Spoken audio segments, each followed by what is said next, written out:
From the smartphones in our pockets to the supercomputers exploring Mars, computers have become essential to modern life. The word computer comes from the Latin computere, meaning to calculate. But what exactly is a computer?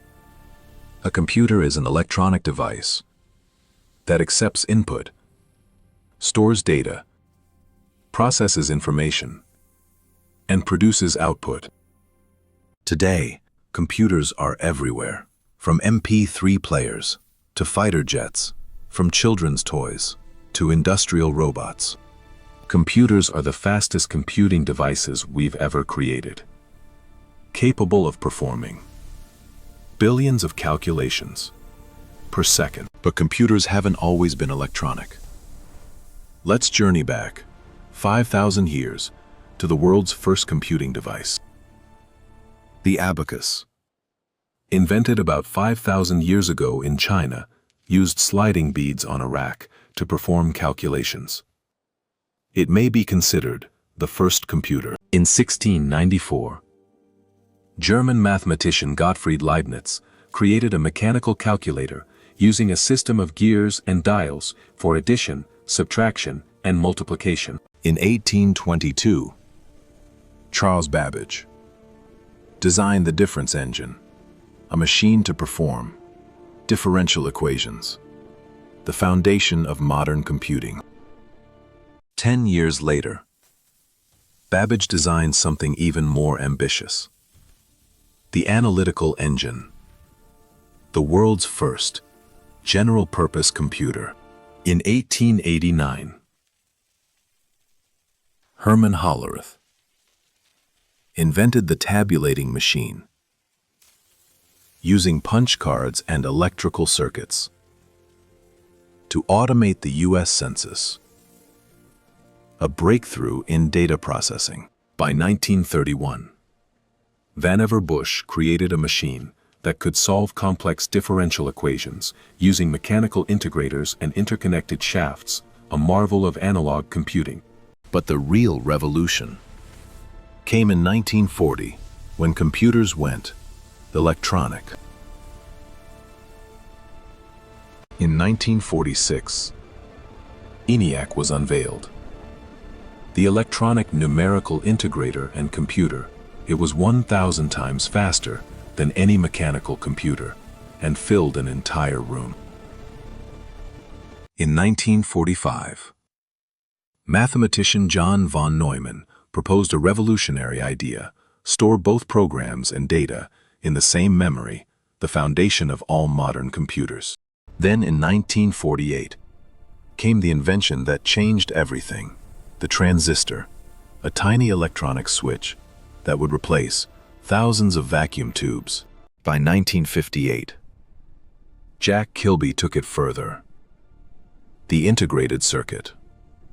Thousands of transistors on a single silicon chip, revolutionizing processing speed and memory. And then in 1971, Intel created the 4004, the world's first microprocessor, an entire computer.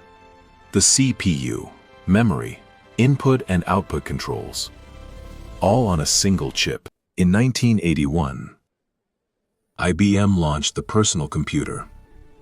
For the first time, computing power was available in homes, offices, and schools. Computers became personal. Since then, computing power has doubled, approximately every 2 years. A phenomenon called Moore's Law. Today's processors contain billions of transistors. Every computer, no matter how simple or complex, performs 4 basic operations: input, storage, processing, and output. Input is how we communicate with the computer. Through keyboards, mouse, touchscreens, microphones, we send data in forms of text, graphics, audio, and video. Storage is the computer's memory, Data is stored in RAM for temporary, fast access, or on hard drives and SSDs for permanent storage, ready to retrieve whenever needed. Processing. The brain of the computer. The CPU contains billions of transistors, performing calculations, making decisions billions of times per second. And finally, output. The results of all that processing, displayed on monitors, printed on paper, played through speakers. The computer communicates back to us. Computers rely on two fundamental components: hardware and software. Hardware is the physical machine. Software is the instructions that tell the hardware what to do. System software is the foundation. The operating system controls everything, managing memory, running programs, connecting devices. It's the bridge between hardware and you. Application software is what we use every day. Word processors, web browsers, games, photo editors, apps that help us work, learn, and play. Computers come in many forms. From tiny microcomputers in your smartwatch to massive mainframes processing millions of transactions, to supercomputers simulating entire galaxies. Today, the most powerful computers fit in our pockets.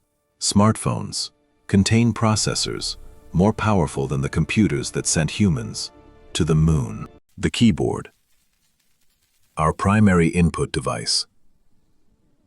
From mechanical typewriters to modern QWERTY layouts, each key sends a unique electrical signal to the computer. The mouse revolutionized how we interact with computers.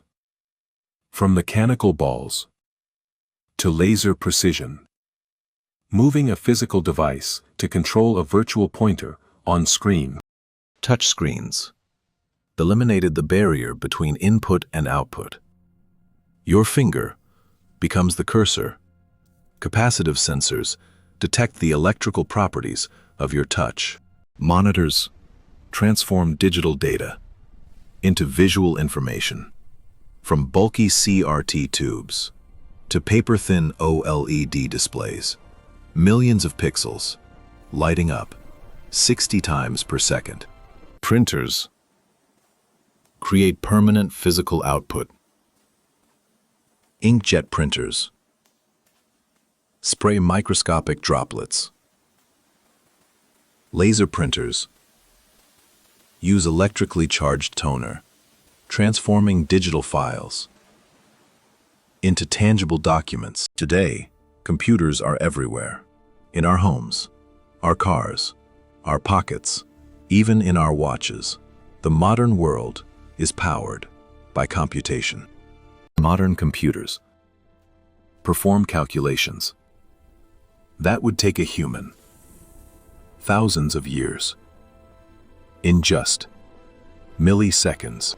And the future is even more incredible. Quantum computers, artificial intelligence, neural interfaces. The computer revolution has only just begun. From ancient Abacus to quantum computers, these machines have transformed everything. How we learn, how we communicate, how we live. Computers have changed civilization. This is just the beginning. Understanding computers isn't just about technology. It's about understanding the future, your future. Welcome to the world of computer science.